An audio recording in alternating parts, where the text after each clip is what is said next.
Good morning.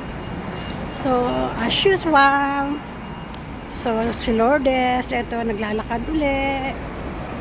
Going to work. Rushing. So, Friday ngayon. So, everyone busy. Especially the MTR. Kasi kasabay ko yung mga nag-o-office. So, yeah. Okay, pakita ko sa inyo ang daan ulit. Kita nyo, haba nang nilalakad ko, no? Consider ko na rin yan na every morning exercise. So, kala nyo ba habang naglalakad ako, yung kamay ko, ini-exercise ko. Kasi kailangan gawin ko yun dahil kung hindi ko tutulungan yung aking mga buto-buto, ay nako, sa edad kong ito, talagang mahirap magtrabaho. So, ayun, may mga taong nag-aantay ng bukas ng clinic. Ito nyo, maaga pa kasi, kaya wala pang masyadong tao. So, tatawid muna ako, guys.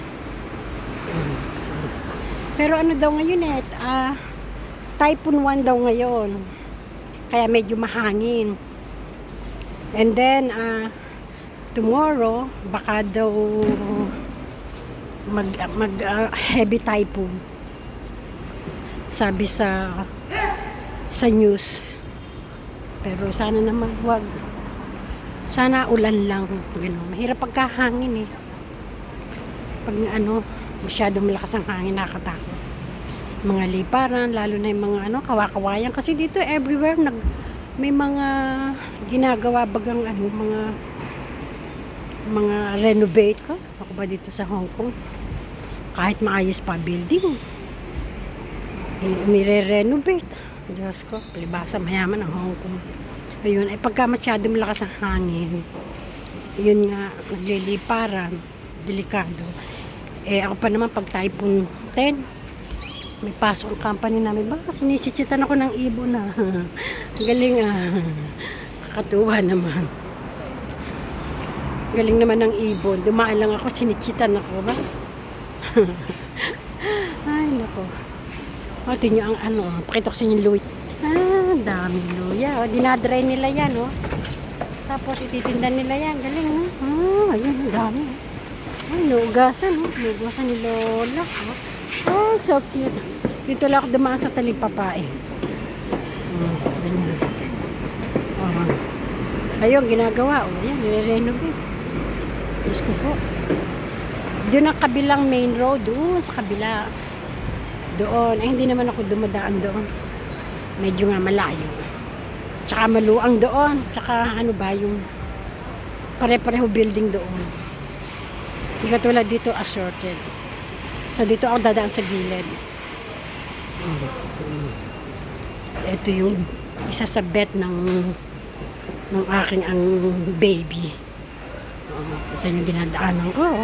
Nagpipick up sila ng mga basura. Yan. Ito yung basura dito. Yan, ganyan.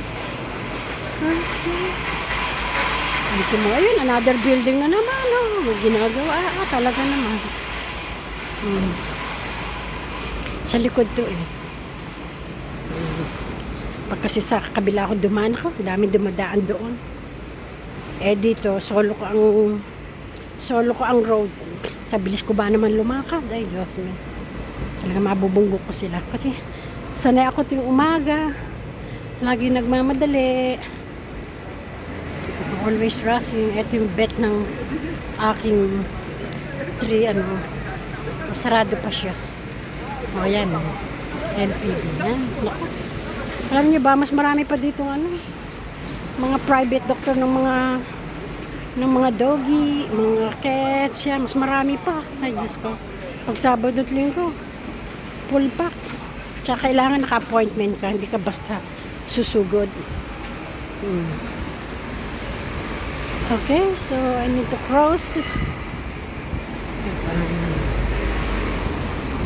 Okay.